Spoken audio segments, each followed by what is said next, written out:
সবাইকে জয় যিশু। আজকে আমরা বাইবেলের একটা বাক্য পড়ব। ওটা লেখা আছে এব্রিয় 13 अध्याय 14 पद।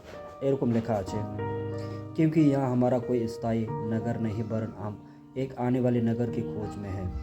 আমেন।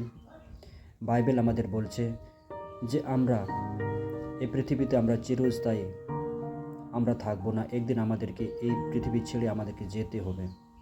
বাইবেল এরকম আমাদের বলছে আমরা একটা যাত্রী, যেমন আমরা আমাদের কুটুম বা আত্মীয়র বাড়িতে যেমন আমরা আত্মীয়তা করার জন্য যাই, আর সেখানে 2 দিন বা 1 সপ্তাহ বা 1 মাস থাকি। সেখানে আমরা চিরদিন থাকি না, সেখানে আমরা 1-2 দিন বা 1 সপ্তাহ থাকি, ফের আমাদের বাড়িতে আমরা ঘুরে আসি। এরকমই ঈশ্বর আমাদের এই পৃথিবীতে পাঠিয়েছেন और তার মহিমার জন্য। আর ঈশ্বর আমাদের সেই অরিজিনাল আমাদের যে ঘর, সেই স্বর্গীয় জেরুজালেম, সেখানে ঈশ্বর আমাদেরকে নিয়ে যাবেন। তো আমরা একটা খোঁজের মধ্যে আছি, আমরা একটা নগরের খোঁজে আছি, যে নগর ঈশ্বর আমাদের জন্য বানিয়েছেন। হালেলুয়া।